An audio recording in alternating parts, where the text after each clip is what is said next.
राजस्थान की राजनीति में संघर्ष, स्वाभिमान और सफलता के लक्ष्यों के साथ युवाओं को साथ लेकर लोकतांत्रिक मूल्यों की स्थापना करने वाले और एक नए विजन और मिशन के साथ आज युवाओं से संवाद करने के लिए हमारे अपने टोंक विधायक और पूर्व उप मुख्यमंत्री, जिन्हें कहें कि विजन ऑफ पॉलिटिक्स आपके बीच में रखने के लिए निवेदन करूंगा आदरणीय श्रीमान सचिन पायलट साहब को एक बार जोरदार तालियों के साथ में अभिनंदन कीजिए पायलट साहब का।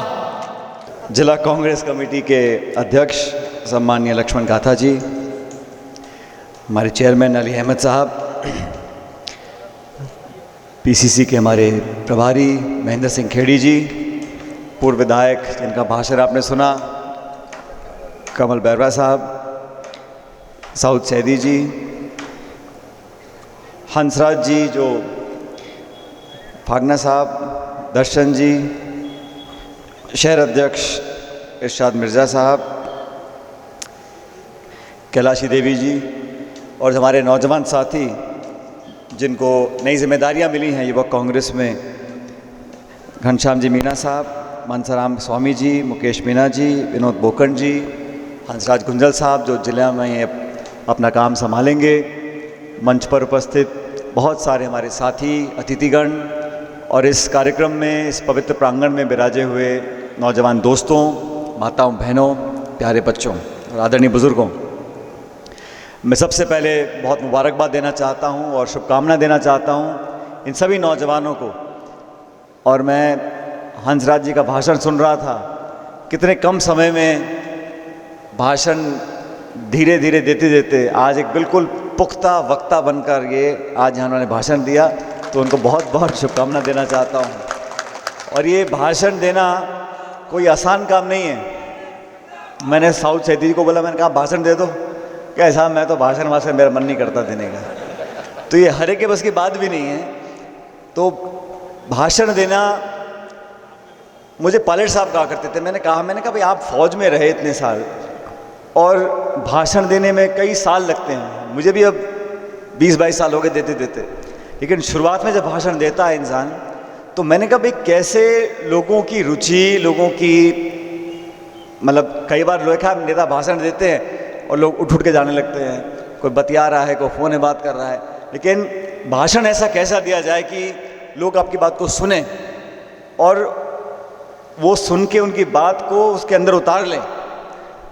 तो उन्होंने मुझे कहा कि जब मैं नया नया राजनीति में आया था 1980 में, तो फौजी आदमी थे, सीधे बोलते थे जो मन में बात होती थी।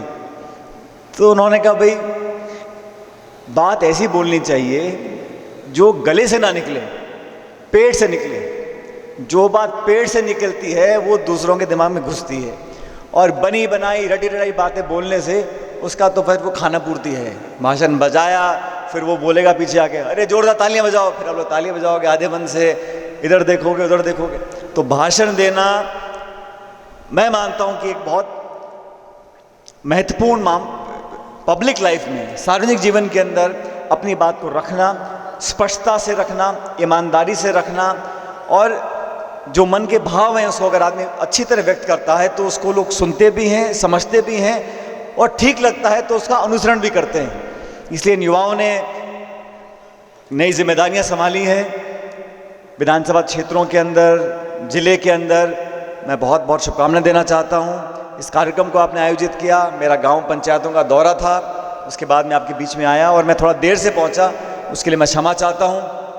लेकिन आज मेरी यादें ताज़ा हो गई कि इस मंदिर में मैं अपने नामांकन के पहले मेरे ख्याल आया था और यहाँ मैंने पूजा की थी।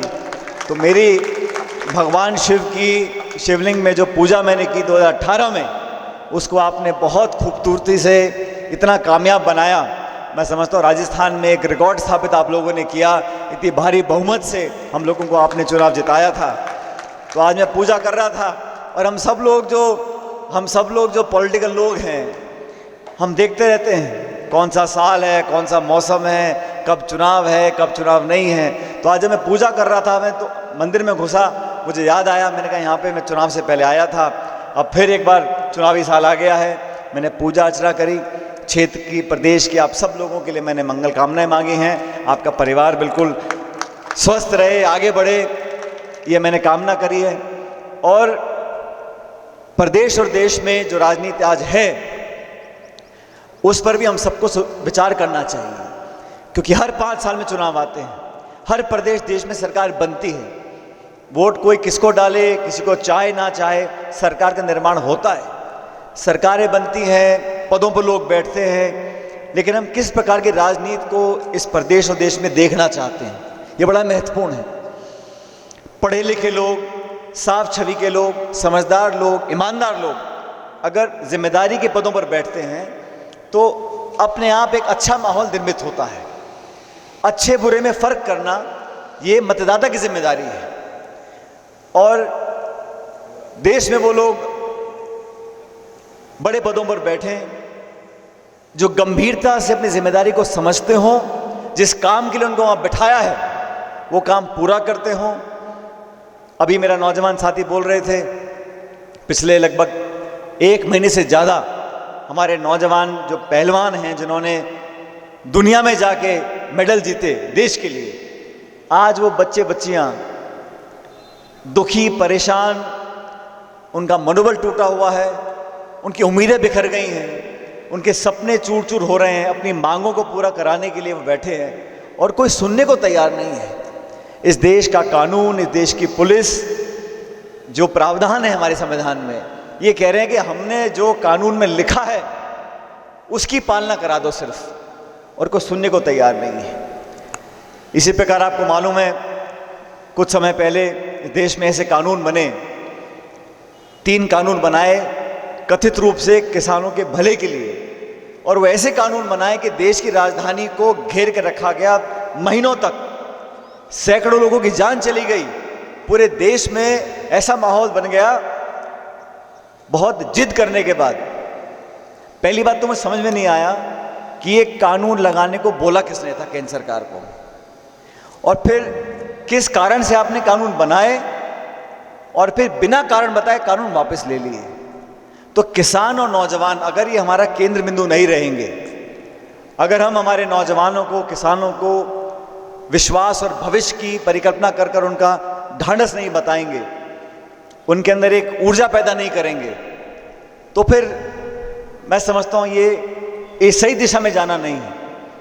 इस देश के, प्रदेश के नौजवान भी, हमको भी समझना पड़ेगा। और मैं बड़े खुले मन से कई बार कह चुका हूँ, मेरी भी जो उम्र है, कहने को अच्छा लगता है नौजवान नौजवान, ऐसा नहीं है। मेरा बेटा मेरे जितना हो गया, और इस देश की जो औसत आयु है नौजवान की वो है 20, 23, 24, 25, 27 साल। तो हम जब 45 साल के हो गए, हमारी जिम्मेदारी बनती है कि इस देश के नौजवानों का भविष्य हम सुरक्षित कैसे कर सकते हैं। हम लोगों को जिम्मेदारी कम उम्र में मिली थी, तो मेरा फर्ज बनता है कि जो नौजवान आज 20, 25, 30 साल का है उसका मैं हाथ पकड़ूं, उसको अनुभव सिखाऊं, जो मुझको लाभ मिला, जो काम मैंने किए, उन अनुभवों का फ़ायदा मैं उनको दिला सकूं। और व्यक्ति जब असुरक्षित होता है, और हमने देखा अक्सर राजनीति में, पंच में, सरपंच में, प्रधान में, प्रमुख में, राजनीति में, हर दल में होता है कि अगर कोई दूसरा चढ़ रहा हो तो उसके पैर काटने में लग जाते हैं। लेकिन राजनीति में अगर हम बड़ा दिल रखेंगे, नौजवानों को, जैसे मुझसे कम उम्र के जो लोग हैं, उनको हम साहस दें, ताकत दें, मौका दें, पायदान दें, अपनी प्रतिभाओं को प्रदर्शित करने का मौका देंगे, तभी तो अपना काम कर रहे हैं। अगर मुझे 26 साल की उम्र में संसद में जाने का मौका मिला तो मेरी जिम्मेदारी बनती है कि मैं, मेरे अगर हाथ में ताकत हो, मेरे जैसे 50-100 लोग और पैदा करूं पॉलिटिकल रूप से, कि वो भी जाके अपना नाम रोशन कर सकें। तो ये सोच हम नौजवानों को बनानी पड़ेगी कि सबको साथ लेकर चले। और मैं हमेशा कहता आया हूँ, हमारे देश का फौजी जो सरहद पर खड़ा है उसकी कोई जाति बिरादरी नहीं है। जब आपने वर्दी पहन ली तो आप देश की रक्षा के लिए खड़े हो, आप गोली खाने के लिए तैयार हो, बर्फ में, जंगल में, रेगिस्तान में खड़े हो, दुश्मन को ललकार रहे हो। हम सुरक्षित सो रहे हैं क्योंकि हमारा जो नौजवान सरहद पर खड़ा है हमारी रक्षा कर रहा है। वो किसी बिरादरी के लिए कर रहा है, एक धर्म के लिए कर रहा है, अपने घर पड़ोस के लिए कर रहा है, या एक प्रांत के लिए कर रहा है, वो पूरे देश की सीमा को सुरक्षित बना रहा है, उसकी कोई जाति बिरादरी नहीं है। हम जो अनाज खा रहे हैं, किस मंडी में कौन सा किसान कौन सा सरसों गेहूं बेच रहा है, किसी को पता ही नहीं है। किसान जो मेहनत कर कर अनाज पैदा कर रहा है, उसकी कोई जाति बिरादरी नहीं है। इसी प्रकार हमारा प्रदेश और देश का जो नौजवान है, जो पढ़ रहा है, जो मेहनत कर रहा है, जो संघर्ष कर रहा है, जो बेहतर अवसर की तलाश कर रहा है, उसकी कोई जाति बिरादरी नहीं है। सब लोग संगठित रहकर अपनी सोच को व्यापक बनाते हैं, उसी से एक बेहतर राजनीति, एक बेहतर प्रदेश और बेहतर देश का निर्माण हो सकता है। और मैं समझता हूं कि जिन लोगों को आज राजनीति में आने का मौका मिला है कम उम्र में, उन सब की जिम्मेदारी बनती है कि एक सकारात्मक भविष्य को देखते हुए सबको साथ लेकर चलने वाली ये सोच अगर हम पैदा करेंगे, इसमें सबका भला रहता है। इतना बड़ा हमारा देश है, छोटे मोटे मतभेद होते रहते हैं, उसमें कोई बहुत बड़ी बात नहीं है, लेकिन हमारा उद्देश्य क्या है, हमारा लक्ष्य क्या है, हम किन के साथ काम कर रहे हैं, उनको ताकत कैसे दे सकते हैं, अपना अपना घर का, इलाके का, क्षेत्र का हम नाम रोशन कैसे कर सकते हैं। और जब तक इस नई राजनीति को हम जन्म नहीं देते, तब तक हमें संघर्ष करना पड़ेगा। रुकावटें बहुत आती हैं, क्योंकि सफाई करना, परिवर्तन लाना, मूल चूक चीज़ों को बदल देना बड़ा मुश्किल काम है। और जो काम चल रहा है चलते रहने दो, हाँ में हाँ मिलाते जाओ, बात बढ़ती रहे, वो बड़ा आसान काम है। तो बदलाव करना, संकल्पित होना, अपने निश्चय पर अड़े रहना, ये वो गुण है मैं समझता हूँ जो नौजवानों को, खासकर जो राजनीति में काम करना चाहते हैं, उनको सीखना चाहिए। अगर देश में, प्रदेश में कहीं पर भ्रष्टाचार होता है, उसके खिलाफ आवाज उठानी पड़ेगी। बहुत लोगों को बुरा लग सकता है, बहुत लोग आपसे दुश्मनी कर सकते हैं, लेकिन जब तक हम बोलेंगे नहीं, आवाज को बुलंद नहीं करेंगे, अपने हक अधिकार की बात को रखेंगे नहीं, भ्रष्टाचार के खिलाफ निर्णायक लड़ाई नहीं लड़ेंगे, तब तक चलता रहेगा ऐसे। आज ये कर रहा है, कल वो करेगा, परसों वो करेगा, अपनी आंख मूंद के इधर देख लें, काम चलता रहेगा। कोई छोटे पे करेगा, कोई बड़े पे करेगा। लेकिन व्यवस्था को बदलना, समाज में परिवर्तन लाना, नई इबादत लिखना, ये तभी संभव है जब मन में आप लोग ठान लें कि इस काम को हमें करना है। नौजवानों का भविष्य कब सुरक्षित है? नौजवानों का भविष्य तब सुरक्षित है जब उनके मन में जो विश्वास है वो अटूट बन जाए। अगर व्यवस्था में नौजवानों की आस्था खत्म हो जाए, न्याय की उम्मीद खत्म हो जाए, भविष्य में सफलता पाने के लिए वो उदासीन हो जाए, वो सही दिशा नहीं है। इसलिए मैंने जो 20-22 साल में राजनीति में, मैं केंद्र में रहा हूँ, प्रदेश में रहा हूँ, विधानसभा में रहा हूँ, संसद में रहा हूँ, बहुत सी जिम्मेदारी संभालने का मुझे मौका मिला है, संगठन में, सरकार में, हर जगह मैंने हमेशा इस बात पर कभी समझौता नहीं किया कि भ्रष्टाचार और नौजवानों के साथ अगर नाइंसाफ़ी होती है, उसका विरोध हमें करना पड़ेगा।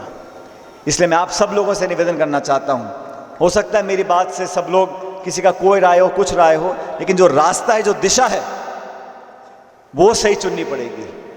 हम अगर मिलकर कुछ बदलाव करना चाहते तो हो सकता है। हमारी ताकत हमारी एकता में है, हमारी ताकत हमारी संगठित संकल्प शक्ति में है। इसलिए मैं आपसे अनुरोध करना चाहता हूं, जिन नौजवानों ने आज ये जिम्मेदारियां संभाली हैं, अभी आपको बहुत लंबा जाना है, सबको साथ लेके चलो। कोई आरोप ना लगा पाए कि पक्षपात हो गया, जातिवाद हो गया, धर्म के नाम पर मेरे से भेदभाव हो रहा है। अमीर गरीब की खाई को हम कैसे खत्म करें? लगातार बढ़ती जा रही है। जो अमीर थे उन पर इतनी दौलत हो गई है कि उनके पास पैसा गिनने का टाइम नहीं है, और जो गरीब थे वो लगातार गरीब होते जा रहे हैं। किसान को मुश्किलों का सामना करना पड़ता है। इन सब चुनौतियों का अगर समाधान को ढूंढ सकता है तो मेरे साथियों, मेरे नौजवान भाइयों, आप लोग कर सकते हो, हमारी बहनें कर सकती हैं जो नौजवान हैं। इसलिए इस कार्यक्रम में मैं सिर्फ अपने भाव आपसे शेयर करना चाहता था, और मैं उम्मीद करता हूं कि अब सब मेरे बहुत सारे साथी नौजवान बैठे हैं। ये देश प्रदेश हमारा, आपका है। और कोई बाहर से आके सुधारने वाला नहीं है। हम सोचे कि कोई आसमान से टपक जाएगा और सब कुछ सुधर जाएगा। हम लोगों को अपने हाथ में व्यवस्था को लेना पड़ेगा, सुधारना पड़ेगा, परिवर्तन करने पड़ेंगे। इस दिशा में अगर हम काम करते हैं तो मैं समझता हूं हमारा राजनीति में काम करना कामयाब है। इस दिशा में हम लोग काम करेंगे तो मैं मानता हूं कि हम लोगों को सफलता मिलेगी। हो सकता है समय लग जाए, लेकिन अंत में सफलता हमको मिलेगी। देश प्रदेश में हम एक बेहतर राजस्थान और देश का निर्माण कर सकते हैं। इसलिए आप सब लोगों को मेरा अंत में पुनः अनुरोध, इस दिशा में काम करने के लिए बहुत ऊर्जा ताकत चाहिए।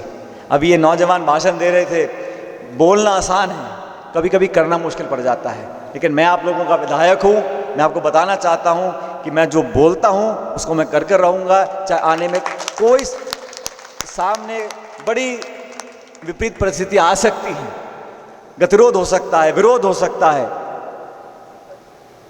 लेकिन जो व्यक्ति, जो नेता, जो राजनीतिक कार्यकर्ता अपनी बात पे अडिग रहते हैं, वही लोग हैं जो जनता के दिल और दिमाग में अपनी छाप छोड़कर जाते हैं। बाकी तो सब तरह के लोग काम करते हैं, मैं किसी के बारे में कहना नहीं चाहता, लेकिन अपनी बात पर कायम रहना, सब लोगों को साथ लेकर चलना और मन में जो विश्वास है, मन में जो संकल्प है, उस आवाज को सुनकर अगर हम काम करेंगे तो हमेशा सफलता हमको मिलती रहेगी। मैं पुनः सभी साथियों को, हंसराज जी को, मीना साहब को, स्वामी जी को, बोकुन सबको मैं बहुत बहुत मुबारकबाद देना चाहता हूं और उम्मीद करता हूं, प्रभु से प्रार्थना करता हूं कि आप सबका जो असीम प्रेम, प्यार, आशीर्वाद हम लोगों को मिलता आया है वो भविष्य में मिलता रहे। आपके क्षेत्र में जो काम हम लोगों ने करें आपके सामने हैं, क्योंकि मैं शहर में भाषण दे रहा हूँ। मुझे कहा कि मैंने पिछले 2 महीने पहले सिटी पार्क के बारे में एक रचना बनाई थी। मैं चाहता हूँ शहर में एक ऐसा पार्क बन जाए जहाँ नौजवानों को घूमने के लिए, खेलने के लिए एक अच्छा वातावरण मिले, और उस पार्क के निर्माण के लिए मैं मेरे विधायक कोष से 1 करोड़ रुपया दूंगा और पैसा भी होगा, पैसा लेकर आएंगे। लेकिन हम सब चाहते हैं, क्योंकि कभी कभी हम सब लोगों को ये लगता है कि शहर में ऐसी कम जगह हैं जहाँ पर हम जाके शाम को बैठ सकते हैं घर परिवार के साथ, यार दोस्तों के साथ, तो उस प्रकार का मैं अच्छा निर्माण कराने की पूरी कोशिश करूँगा। आप सब लोगों का यहाँ पर आप लोग आए, मैं बहुत धन्यवाद देना चाहता हूँ और आपका साथ और आशीर्वाद हमें मिलता रहे, उसके लिए बहुत बहुत मैं प्रभु से कामना करता हूँ। बहुत बहुत धन्यवाद। जय हिंद, राम राम साहब।